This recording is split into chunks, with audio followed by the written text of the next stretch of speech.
What's up, everybody? Welcome back to the channel here. So it's fight week. It's just one sleep away, one night away, maybe less than 24 hours, or if not 24 hours before, in my opinion, the biggest show, or the biggest fight. Let me rephrase that. The biggest fight takes place, in my opinion, the biggest fight of the year. I'm gonna start off with saying that I honestly didn't believe that it was a fight that would take place. I honestly didn't think that it was a fight that would get made because of the weight. You know, there was a big weight gap, a huge weight gap actually between both Terrence Crawford and Canelo Alvarez when it came to the respective weight classes. Crawford fighting for a good part of his career at 147, and Canelo campaigning at 168. 3 weight classes of a difference at 21 pounds in total, and I honestly didn't see it happening. Similar to other fights that have been talked about, like for example, Bam versus Inoue, when Bam was fighting at 112 and Inoue at 122. So I didn't see that fight potentially being made, and it was the same thing with this one. I didn't think it would happen, but it's here. Both fighters have weighed in. We're just one sleep away before, in my opinion, the biggest fight of the year. Both fighters were, at one given point, the best pound for pound fighters in the world. Both have accomplished so much. Both have great legacies, undisputed titles. World champions in multiple weight classes, number one fighters in their weight classes as they moved up. So it's definitely gonna be a clash of skills. Like I mentioned, I didn't think it would ever happen because of the weight gap, but it's here, and I was surprised when they got made. I will admit, I actually made a video a couple months back saying that or explaining my thoughts if it would get made, and in my opinion, I thought it wouldn't, but it's here. And big shout out to Turki Al-Sheikh. He's doing great things in boxing, getting the best to fight the best once again, just like in the old days, So I guess I can see that these are the fights that we need. I'm not sure if this fight makes total sense because of the weight gap, like I mentioned. Crawford, however, is in his position to request or demand the big money fights. He's earned it. He's picked rock. He's had to climb up the ladder, climb up the rankings. He for a long time was overlooked, or people weren't looking his way. The fighters like Keith Thurman, Danny Garcia, the fighters that were signed with PBC, they didn't look his way for a long time. Even Sean Porter, towards the end of Sean's career, he ended up fighting him, but for a long time, Sean Porter, Keith Thurman, Danny Garcia, most of those fighters didn't look his way, and Crawford didn't secure any of the big fights. So he's earned the right to demand a big money fight, and congratulations to both fighters. They're both gonna make huge paydays. They're both gonna make, if anything, I guess I could say the biggest purses of their life or of their career thus far. And congratulations to both, regardless of the result of the match. They're both gonna go to the bank. They're both gonna win big.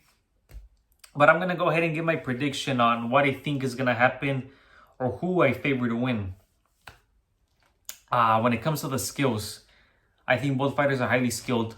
Head movement, counter punching, feints. They both are superb in everything that they do. That's no doubt. That's no question. However, I do think Crawford does slightly things a little better than Canelo.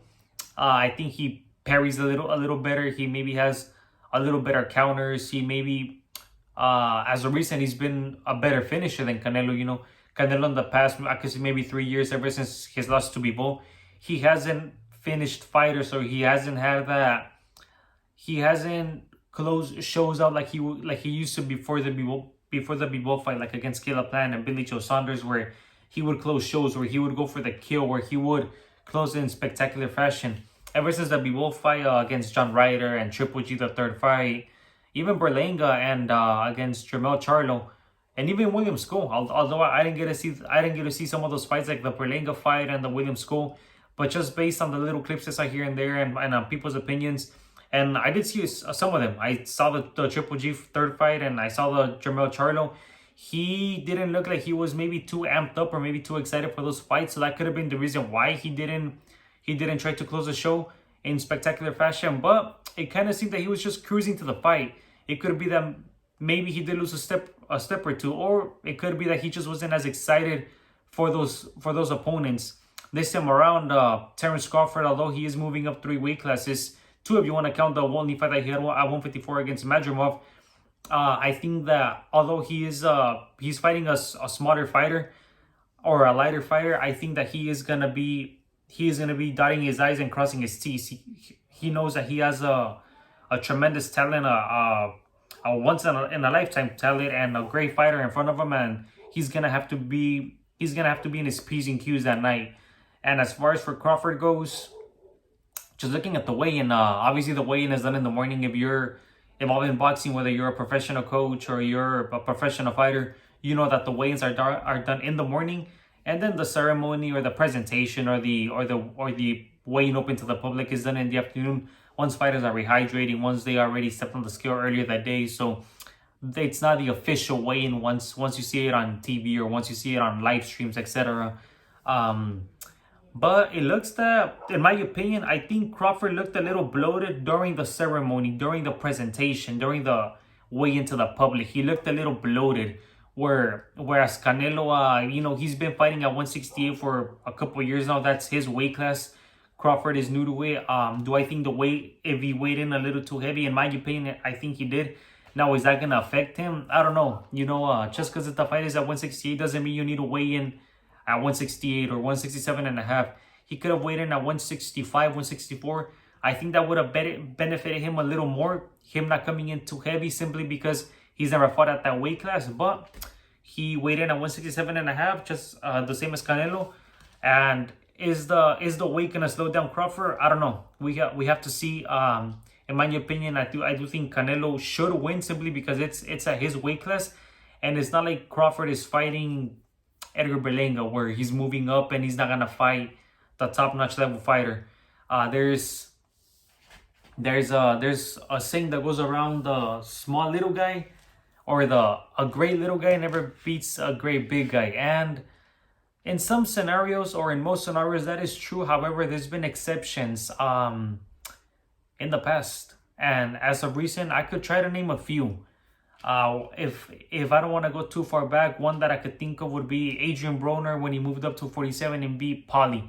Again, he didn't fight the best welterweight out there, but he moved up, and although I don't think neither of them were super great fighters, Adrian Broner got it done. A couple years back, going back to the early 2000s, Shane Mosley did it when he moved up from 135 to 147 to be De La Hoya. That's another one. And even before that, Roberto Duran, although Sugar Ray Leonard was not his first fight at 147, he had maybe like 3 fights campaigning at 147 before he fought Leonard. But again, he didn't go to 140, which at that time, the 140 weight class already existed. Duran jumped from 35 to 47 and beat Leonard. So that's another example that I can give out there where the little guy has beat the big guy at times. In most scenarios, that has not been the case. Just recent, Jermell Charlo moved up to weight classes to fight Canelo. We all saw what happened. Canelo with Bivol, Leo Santa Cruz with Tank Davis. So I can go on and on. About smaller guys trying to move up, maybe a little too much in weight and running into a physically bigger man that simply overpowers them. That size really matters, and that's why we have weight classes for a reason. Is that gonna play a factor? It is. It is gonna play a factor, and in my opinion, I think Canelo wins that decision. I don't think it's gonna be a full mismatch. I think it's gonna be very competitive, and may the best man win. Like I said, I think Canelo should win. If Crawford outpoints him, I also wouldn't be surprised because Crawford is that great of a fighter.